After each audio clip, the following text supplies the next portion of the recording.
Opinion nga Qeqa Krelani, dezertori i radhës.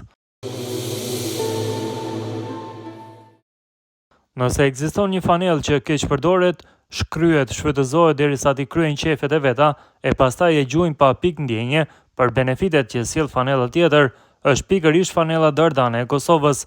Ky çuni në foto, me emrin Diar Vokri, deri në tetor të vitit 2025 thoshte: "Jam krenar që e veshi fanellën dardane."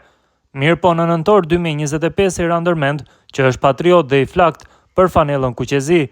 Ky bashkë me menaxherin e tij Eros Grezda, i cili dikur si futbollist bëi më shumë lajm për performancat e tij në diskoteka me femra se sa për ndonjë paraqitje mbreslënse në ndeshje, në vend se të punojnë bashkërisht në përmirësimin e performancës së klientit të tij dhe ngritjen e Kosovës në nivelin kombëtar, punonin qysh të siguronin një pasaportë shqiptare dhe t'i kërkonin favor Alban Bushit që t'aftoj në U21 të Shqipërisë, jo për atë detarizëm ndaj fanellës kuqezi, por vetëm për t'u shqitur diku tjetër. Bile Bushi e din më së miri sa e tërheq loja e Vokrit.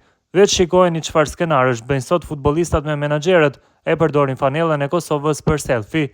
Prap atyre qëndrojnë marrëveshje dhe interesa që s'kan të bëjnë fare me fanellën, por kokë kam vetëm me përfitime personale, lapsi letra dhe kontrata, kaq. Ky nesër po t'aftoj Gjermania e ndron edhe fanellën e Shqipërisë, pa pik problemi për atë të Gjermanisë. Fisnik Aslani e ka veshur fanellën e Kosovës në dhjetor 2023.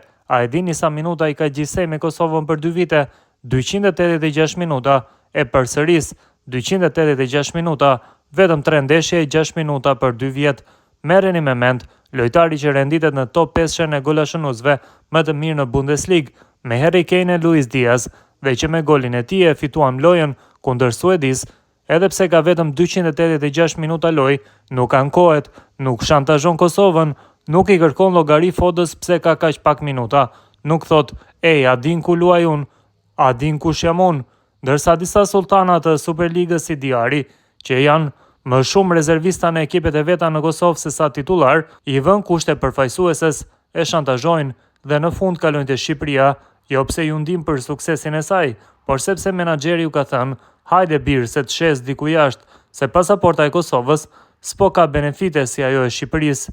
E kur e mendon që në fillim të viteve 90, shumica e sportistëve, mos të them krejt, e kanë rrezikuar jetën, familjen, karrierën, duke e veç shpallur futbollin e Kosovës të pavarur, pavarësisht kërcënimeve dhe rreziqeve nga regjimi serb, i lejshin krejt për një Kosovë që atëherë nuk e njihte askush, e tash kur i sheh këta në liri, ikin si dezertor. Këta lidhje me adetarizëm s'kan, këta më shumë e vajtojnë Snapchatin nëse ua bëjnë me pare se sa gjendjen e Kosovës. Bile edhe Shqipëria duhet me u shqetësu, sepse fanella e Shqipërisë është kthyer në mjet tregtie, edhe mos më thoni e zgjodhi Shqipërinë sepse ka gjak shqiptari.